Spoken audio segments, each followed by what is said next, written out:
ASEAN Dailies. First and the foremost news from Southeast Asia. Good morning, this is Arlene. Hi, this is Grace. And of course, you are with us on our usual ASEAN Daily, where we bring you news from Southeast Asia. Grace, do you know what is happening tomorrow? What's happening? It's the starting of fasting season. Yes, it's the starting of fasting season. Uh-huh. Muslims all over the world will be celebrating, or I guess will be experiencing the month of Ramadan, of fasting, and I guess more time with food and family in a way as well. Yep, for sure. And well, it is the sort of it is a religious celebration, and then a lot of Muslims do follow, but there are also non-Muslims who want to experience the culture. They also do fast for the whole month, and then it is very challenging. In fact, Have you don't fasted eat. before? I did for 4 years before, and just to learn how it is like, and it was a good experience. It was very, very good experience. In fact, a lot of culture all over the world have their own version of fasting. For example, the Hindu would fast and they would be only drinking milk. And then the Christians and the Jewish also have their own versions of Yep. fasting. And I think fasting, if you're talking about health benefits, it's actually quite good. It kind of I would say clean your stomach, because every day you eat a lot of food, then you have bloated stomach, and then you have a lot of problems that is related to the food that you eat. But in a way, the ironic thing is GST or no GST, Muslims, especially in Malaysia, will still buy dates for Ramadan. Of course, that's a symbolic sort of dish. And also what happened was, well, despite the increased price due to the GST, still there are many Muslims have been making their last minute purchases at shops selling all those small dates, and also especially in Penang Street.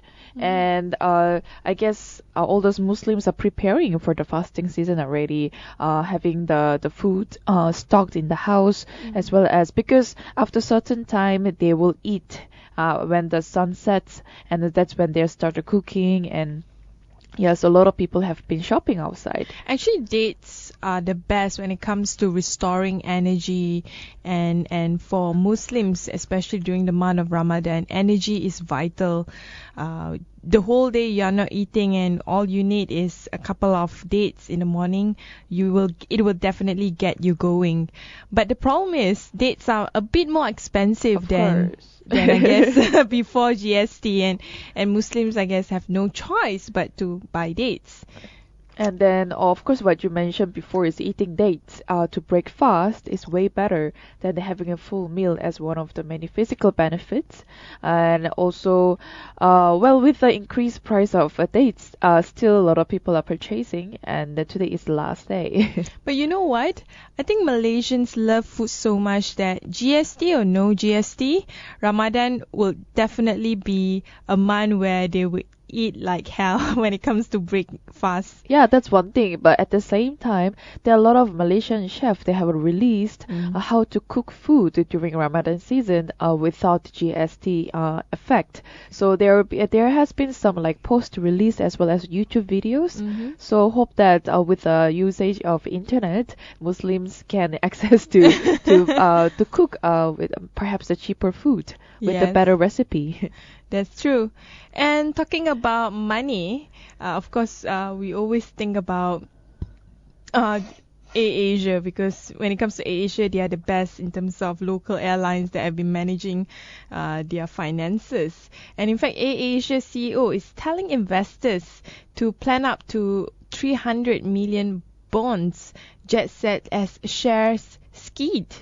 In fact, AirAsia has been sort of fluctuating in terms of the status, financial status in the 5-year row.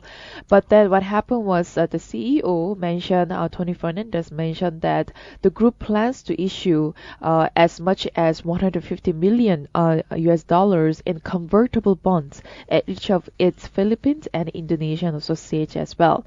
And Tony Fernandez, who is still the top of of the AirAsia's handling the whole company. And then it is also very important because we had incidents from mass and then other domestic flights. So AirAsia also taking a lot of staff from the mass as well. But then when it comes to AirAsia, the status, it has been a sort of like ups and downs in terms of the income, even though it is still the best flight around the Asia for being very well known for very budget flight. But still there was some ups and downs in terms of financial status in the company. So currently, AirAsia has been hit by competition from the likes like Jetstar, Australia's Qantas Airways Limited, and Indonesia's Lion Air. And this has become like a huge problem to AirAsia because they need to be even more competitive in the market. Right.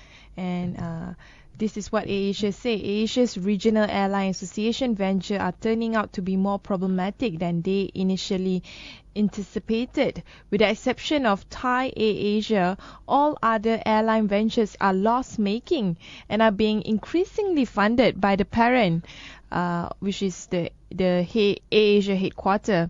Consequently, loans to associates doubled in 2014, more than 50% overdue, and equaled half of AirAsia's equity value, the highest level in history. So I hope that by looking for those investors to coming in to help out the AirAsia, they can have the perhaps the positive news to bring in more people as well as to increase the financial status in AirAsia. Well, I trust that Tony Fernandez is a very good strategist and he knows where to put his money, even though it's currently at a loss making. But I'm sure he's able to turn AirAsia another miracle around. And talking about miracle, the miracle of PR, Pakatan Rakyat, is over. Oh no, So, that sounds so pessimistic. Yes. So we all know Pakatan or Pakatan Rakyat in the past, especially in the past two general elections, 2008 and last 2 years, 2013, they have made a really great comeback, winning seats, winning states, in fact, and a lot of people were skeptical with the marriage of DAP, PKR, and PAS. And I think what the skepticism now is definitely coming true as they are already breaking up and divorced from each other. DAP has made a very clear stance that Pakatan is over for them. Right. They are officially out from Pakatan due to the squabbles that they have with PAS. So it is basically the relationship between all these parties, is it? And also, the DAP still will work with the PKR and also other forces. But then I guess the relationship has gotten a bit sour. So that's when they said, it sounds very dramatic when said it is over. Yeah, but then Sounds like a relationship gone it wrong. is, yeah. But still, PKR needs to decide on the Pakatan's future, right? The trouble with PAS is he has always stick with his original stance, which is to form an Islamic state. In this case, having hudud law as the law of the land. And for DAP and PKR, I don't think they sit well with that principle. The last two general elections, PAS has shied away from its principle, its original principle, and say that and turn the table saying that it's focusing more on the welfare state, which has won many support from the non-Muslim. But now when it's turning back ties and trying to focus on hudud instead, I think that's where DAP realized that it cannot work with PAS. And PAS itself also recently has been winning over many ulama's support in its central committee. Almost all of the, I would say, liberal-leaning PAS members have been booted out from the central committee. So it's making PAS even more extremist than it is now. So then where is the future of this party then? Is it just going to be more religious than ever? Or is it ever going to collaborate with other parties? The problem with party like PAS is they don't realize that the more exclusive they become, especially they become much more religious than before, the less attractive they are to a multicultural society like Malaysia. If you look at the seats that they win, majority of the places that they win is because they are able to shed away their religious stance and try to be more multicultural. Not all conservative Malay are in all over the states in Malaysia. So the most they might win is states like Terengganu and Kelantan. Even for Kedah, they only give PAS one term, and they realize that PAS is not the kind of progress that they want for their state. So in a way, PAS is losing out, and they don't realize it until it's too late. Well, I think by going a very extreme direction, it's something that it is very urgent to review the whole situation in the one party, and especially the relationship among all those four parties, PAS, DAP, PKR, and PR at the same time. And it is also noticed that PR is already crumbling already. So with all this status going on, it looks like where is all these parties stand in the government. That's true. And because of that, tonight, PKR will be deciding Pakatan's future. DAP will only work with PKR, but not PR as a whole. And if PKR decided to leave Pakatan, that means it's only going to be DAP PKR alliance, and PAS have to decide what is its future. Will it be contesting alone and become an exclusive party for certain states only? Or will it join in with UMNO and become like what it has done before, which is to form an UMNO PAS unity government?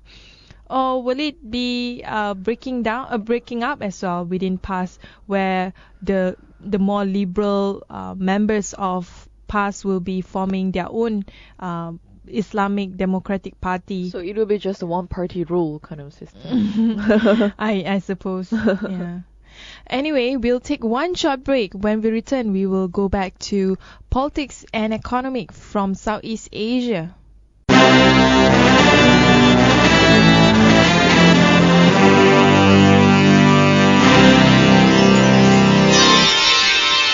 ASEAN Dailies. First and the foremost news from Southeast Asia.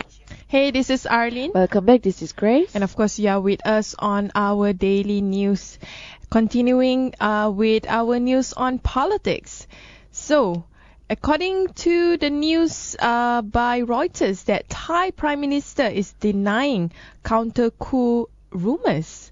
So apparently that Prime Minister Prayut Chan-o-cha is denying rumours of a counter-coup by senior military officers and saying that foreigners should be confident in Thailand more than a year after he took power. That's very interesting comment coming from minister.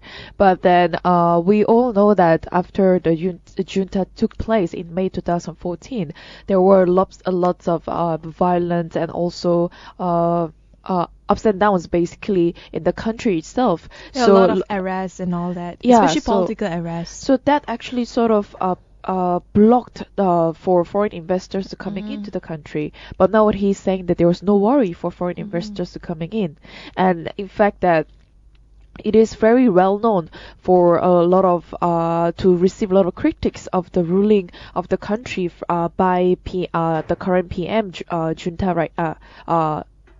Thai Ochan, right? Prayut Chan-o-cha. Yes. So, yes, and the police also said that they were tracking down those behind the rumor because all those critics and the rumors and stories were spreading from the country. But the people we meet in the Thailand, some people say it's quite critical and some says it's okay. It's not as bad as how the news and the stories were spread. Well, it depends on whoever that you talk to, I guess. When it comes to the military, people probably have mixed reviews. I don't think they are all that bad, but of course, you want a society to function normally. You need to provide them freedom for them to express, and democracy should be the way forward. And he has actually promised for an election, but it's still not happening. Yes. That's the biggest hurdle that people are facing right now, is when is the election. In fact, when Prayut himself, he seems to be dodging the question, and this is what he say: people want to create chaos. I ask, what would come out and hold a coup? This is just a fairy tale. This is his response regarding on a counter-coup by by a rumored senior military officer. But the reality is, it's been a year under Prayut Chan-o-cha, and nothing has changed in terms of the structure. It's still very much a military junta governance. At the same time, people, well, can ask, where is the promised government system here? I mean, there are several times that the prime minister has announced that he's promising the transition of government system to democratic system, but then it just has not been seen yet. Yeah. In fact, with the whereabouts of the Shinawatra's brother and sister is even more appalling. For example, Thaksin Shinawatra now is overseas in Europe, just staying there, don't know when to come back. While his sister, Yingluck Shinawatra, apparently she has been cultivating orchards of fruits, mushrooms and all that, which is kind of funny. Like, she's the prime minister, like she's not a farmer. Why she's being put to a corner? It looks like she was outcasted. Yeah, which is weird. But that's the reality of Thailand today. The reality whether Thailand could accept a military government, Prayut Chan-o-cha, and make business go on as usual, or they can they can protest against Prayut Chan-o-cha and ask for an election, a real election. So it's up to the Thai people to decide in a way. On the other hand, you have Myanmar election, which is coming soon because this year is Myanmar's election year. But the radical Buddhism is heightening tensions. So basically, there was a bit of tension, and also perhaps we can be expected to have a religious violence in certain areas in Myanmar, in central Myanmar. And a couple of years ago, there was an incident having a very sort of bloody and also religious violence erupted in Meiktila in central Myanmar, and at least 44 people were killed in a couple of years ago. And with the election coming up, re-election in Myanmar, it's very interesting to see, because a lot of people have put on their eyes on what will happen in the election, and especially when Myanmar is having the sort of transition from military system to democratic system.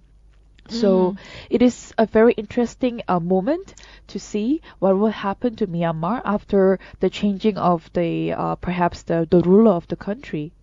Myanmar is similar to Malaysia in a way that is a multi-ethnic society.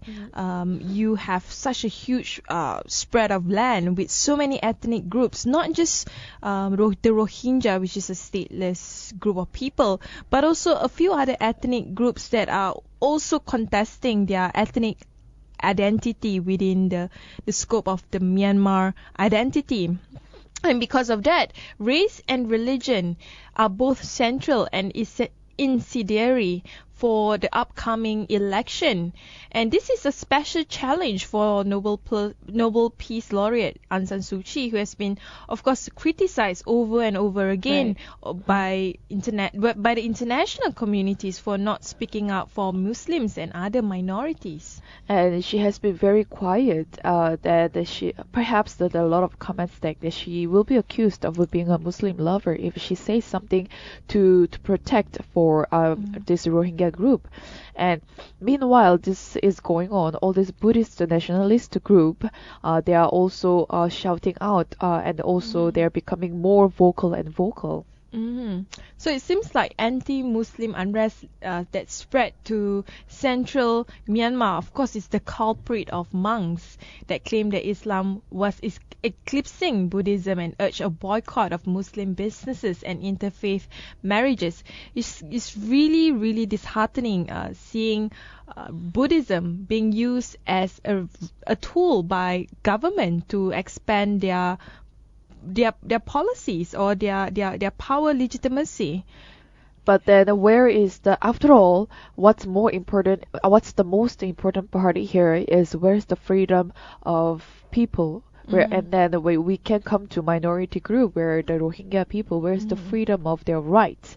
And no one is protecting their rights when it comes to human rights. And also, furthermore, when it comes to having the transition from a certain system to democratic system, it's not going to be very pretty for sure. But then where are all these politicians' voice? The election is coming up. They got to do something about it. But experts is somehow predicting the NLD, which is the party under Aung San Suu Kyi, will be doing well nationally.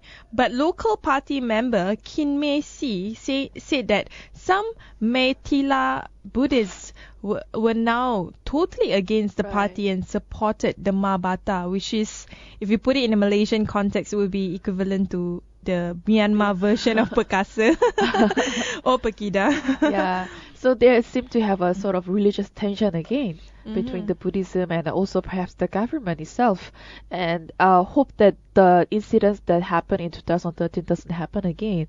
Hope that they learned the lessons from their incident and then perhaps come up with the wiser steps to go about it. On the other hand, from Thailand to Myanmar, we go to Singapore, and this time is a bit on the economic news. Singapore is saying that TPP is vital for US to be taken seriously in Asia.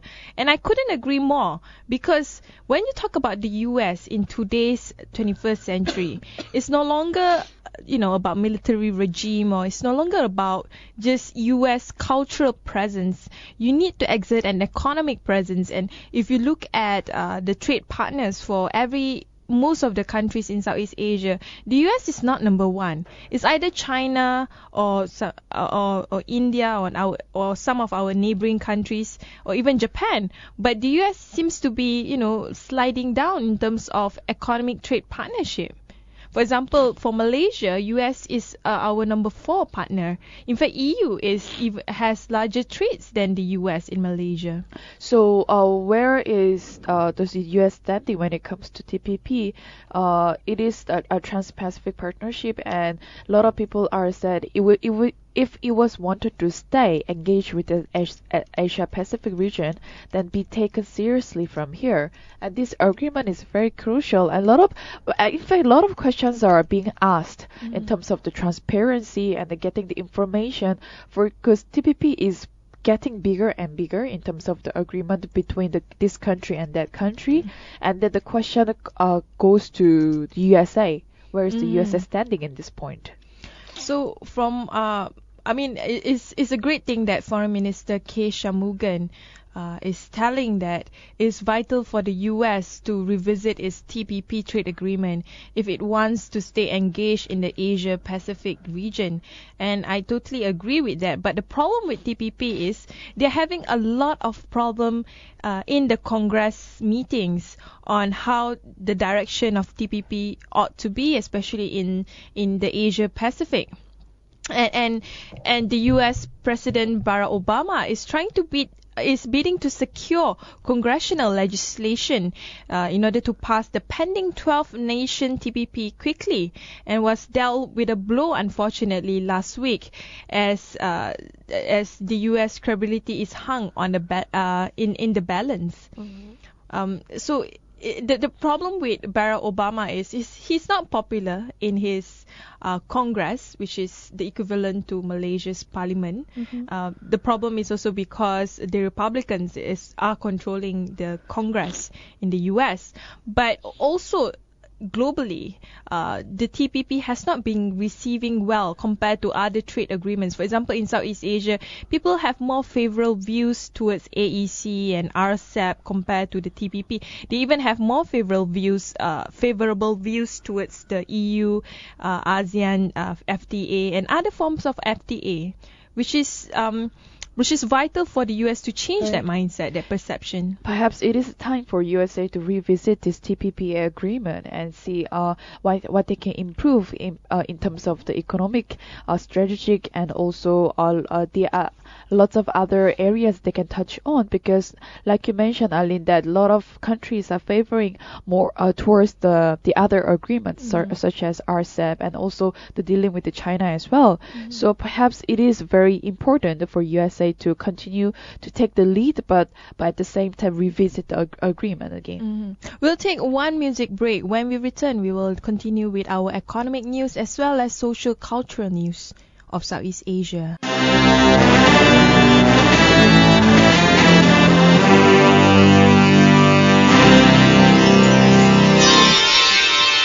ASEAN Dailies. First and the foremost news from Southeast Asia. Hey, this is Arlene. Hi, welcome back. This is Grace. And of course, you are with us again. This time we want to deliberate more on the economic news. To start off, China may be Indonesia's top investor if Widodo can smooth the way. Yeah, exactly.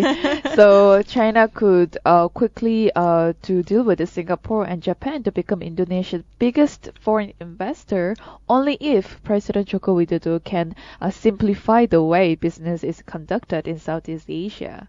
And China, which is interested in investing in smelters, cements, and power plants, had promised a flood of cash in the past, but these have mostly failed to materialize. In fact, Indonesia's investment board plans to establish a special marketing team focused on facilitating investments from China. Teams will also be created for other countries. Right, and also just to add more facts to this, is China is putting its eyes on more than the $83 billion in investment in Indonesia since Joko Widodo took the place in late October. So it was far outpacing Japan's $11.6 billion and Singapore's $185 million. So this is a lot of investment going on from China and also to deal with the Japan and Singapore. So hold this gigantic sort of movement of cash flow. It is very important only if Joko Widodo really wants to go ahead with it. But my thoughts that China has definitely surging its power in Southeast Asia. Indonesia is solely looking at China as the way forward to move its economy. Joko Widodo has promised again and again that it wants to achieve the 7% economic growth, and maybe China can help Indonesia to achieve that. And what we are seeing right now that if they have problem dealing with regional permits, with dealings with the central government, BKPM will help. This is according to Azhar Lubis, deputy chairman at the agency in Indonesia. They will try to keep in contact with them and discuss the problem, them meaning the Chinese. And the vast majority of the Chinese potential investment, which is at $78.4 billion US, which is a huge sum of money, will be invested there, and this is serious money we are talking about. It is like it is mentioned before, Indonesia really needs to have more foreign investment for the economic growth and to fund a current account deficit and revive the whole economic growth in the country.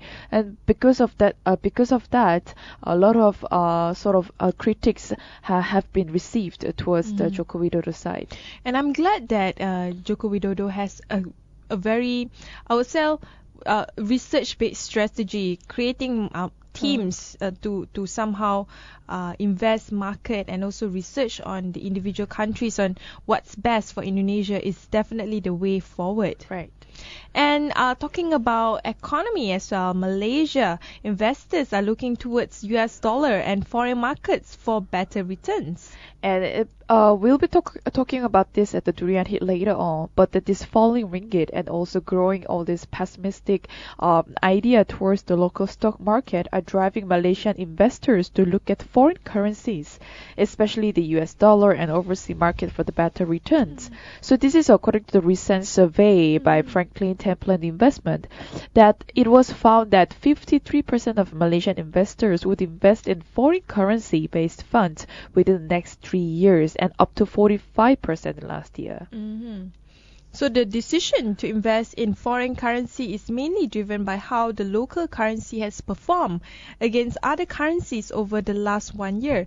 You see, a lot of people are confusing like how the currency market is being traded. It is very confusing. I would say it's like gambling in a way. There's a lot of different factors that is involved to either strengthen or weaken the currency of a country. So for all Malaysian investors, there are two top currencies that they want to choose. It's either US dollars or Singapore dollars. And if in fact a lot of Singaporeans are coming to Malaysia, it is a bit out of topic, but that they're coming to Malaysia to shop because their $1 is really worth just to convert into Malaysian ringgit. They get a lot of money. These are times that I wish I'm actually a Singaporean. So talking about culture, besides the culture of shopping in Malaysia that we see among Singaporeans, but there's also a culture of I guess the cashless toll that they will be experiencing in Malaysia soon. I'm talking about 12 toll plaza are going fully cashless from September onwards this year. Well, this could be very practical if you are used to the system, because by carrying cash you can it causes a lot of troubles in terms of time consuming and also the waiting line. However, having the cards or sort of system that you can carry, it's much faster and it could be efficient, and that there will be no bargaining and no cheating when it comes to paying the certain tolls or products. But you know, the other question that I'll be asking as well, like the Plus Toll hire a lot of staff to collect money. So I guess all their jobs will be obsolete. Where they will go soon. I'm sure they are in hundreds and thousands of them. Of course, when it comes to toll pay, you see a lot of employees working there. But with the implementation of the cashless services, of course, those people will have to lose their jobs and will need to look for, and hopefully the government can compensate all these outcomes after all. Just a bit of an overview of the toll plazas that will be cash-free. Penang Bridge Toll, Smart Highway Toll, Datuk Kramat Toll on the Ampang Kuala Lumpur Elevated Highway, Air Panas, Sentul Pasar and Batu Tolls on the Duta Ulu Klang Expressway, Jitra and Bukit Kayu Hitam Tolls on the North-South Expressway, Lunas and Kubang Semayang Toll, Semang Toll on Butterworth Kulim Expressway, and Gombak and Bentong tolls on the Kuala Lumpur Karak Highway. So there's a lot of tolls there that will be exempted from cash. And on the other hand, another news from Singapore, of course, Southeast Asia Game ends with moving tribute towards the earthquake victims, especially the primary school children that were perished during the earthquake itself. This is very important and a very motivating news, because the Southeast Asia Games is just about to end, and a lot of people want to donate and also help out the Mount Kinabalu earthquake that happened nearby Borneo. And 18 people, including the teacher and 8 Singaporean primary school children, they passed away in the quake. So it is the helping hands that given by the Southeast Asia Games. Yeah. But at the end of the day, I'm proud that Singapore was able to hold such an important regional game, and they hold it quite successfully as well. So congratulations to Singapore. Yes, for sure. Yes. So that's all for our news today. We will bring you more discussion in Southeast Asia later on our durian hit, where we discuss what's our topic again? It's falling the drop in the ringgit value. So stay tuned and then listen to us more on our website, as well as we have 4 other social channels such as Facebook, Twitter, YouTube, and Instagram. And of course, you can always listen to us live at durianasian.com or via mobile by downloading the TuneIn app and listen to us at Durian ASEAN.